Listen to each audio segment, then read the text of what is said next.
शहराची खबरबात या बातमीपत्राचे प्रायोजक आहेत Mac care super speciality hospital Ahmednagar. Congratulations वहिनी, बाळ झाल्याबद्दल। पण मी ऐकलंय डिलिव्हरी फार क्रिटिकल होती। आता ठीक आहे ना सगळं? अगं होता थोडा प्रॉब्लेम, पण स्त्रियांच्या आरोग्याची संपूर्ण काळजी घेणारं मातृसेवा होतं ना साथीला। सगळं सुरळीत झालं। किशोर वयापासून ते रजोनिवृत्तीपर्यंत स्त्रीच्या आरोग्याची संपूर्ण काळजी घेणारं अहमदनगर मधील पहिलं स्त्री रुग्णालय Matruseva women's hospital obstetric ICU। किशोरवयीन आणि विवाहपूर्व समुपदेशन, गरोदर माता तपासणी आणि प्रसूती, पहिल्या सिझेरियन नंतर नॉर्मल डिलिव्हरीची सोय। मातृसेवा विमेन्स हॉस्पिटल, सक्कर चौक, नवीन टिळक रोड, अहमदनगर। फोन 9850 20 0017।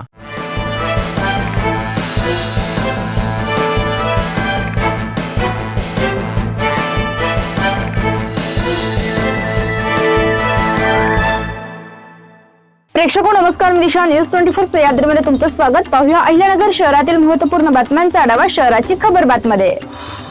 जिल्हा मध्यवर्ती सहकारी बँकेच्या संचालक मंडळाच्या निवडणुकीची प्रारूप मतदार यादी तयार करण्यासाठी सहकार विभागाच्या जिल्हा उपनिबंधक कार्यालयाकडे बँकेच्या सभासद संस्थांचे 3128 ठरावक संकलित झाले आहेत। बँकेच्या सभासद संस्थांची संख्या 5890 आहे। त्या तुलनेने संकलित झालेल्या ठरावांची संख्या अत्यंत कमी आहे। यातही अनेक ठराव हे बंद पडलेल्या संस्थेचे असून सहकार विभागाच्या नियमांकांच्या चाळणी बंद पडलेल्या संख्यांचे ठराव वगळल्यानंतर जिल्हा बँकेसाठी अवघे 2500 ते 3000च्या दरम्यान ठराव राहणार असल्याचा अंदाज आहे।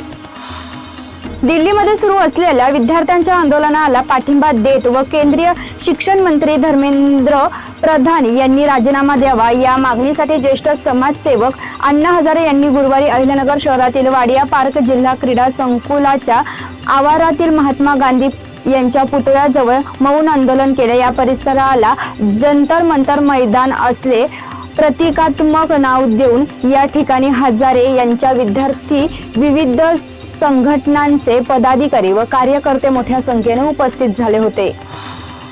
सावेडी उपनगरातील मिस्किनमळा परिसरातून जप्त केलेल्या 150 ग्रॅम मॅफेड्रोन प्रकरणातील संशयित आरोपींच्या घराची तोफखाना पोलिसांनी गुरुवारी झडती घेतली। या संशयितांच्या घरामध्ये आणखीन 5 ग्रॅम मॅफेड्रोन आढळून आले आहे।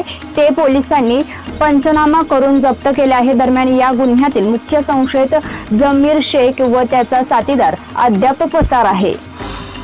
बुरडगाव परिसरातील चाणक्य चौकातील दुकानदाराची अंगठी चोरट्यांनी हातचालखी करत लांबवली। ही घटना मंगळवारी दुपारी 11 वाजेच्या दरम्यान घडली। या प्रकरणी रतिलाल भगवानदास गुगडे यांनी दिलेल्या फिर्यादीवरून कोतवाली पोलीस ठाण्यात गुन्हा दाखल करण्यात आला आहे। चोरट्यांनी हातचालखी करत चोरी केली आहे।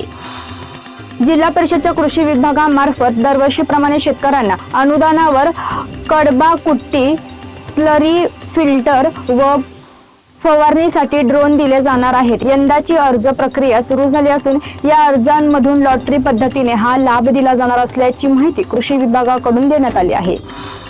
शहराच्या खबरबातमध्ये आपण इथेच थांबतोय, मात्र तुम्ही पाहत राहा न्यूज 24 सह्याद्री।